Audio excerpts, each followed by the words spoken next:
என் அத்தை பொண்ணு ஃபோன் பண்ணி, அத்தாச்சி நம்ம ஊருக்கே உரிய கும்பகோணம் கடப்பாவை ஒன் பாட் ரெசிப்பியாக செய்யுங்கன்னு சொன்னாங்க. வாங்க செய்யலாம்.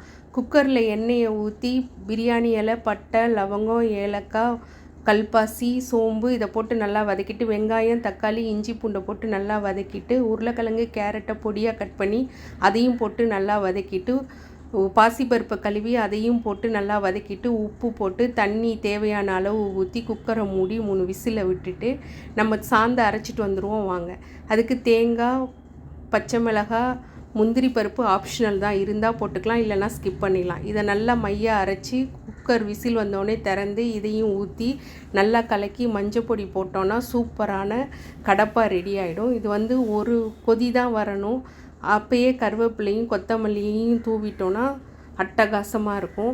இதை இட்லியில் தொட்டு சாப்பிடக்கூடாது, பிசைஞ்சு சாப்பிட்டா டேஸ்ட்டு அல்டிமேட்டாக இருக்கும்.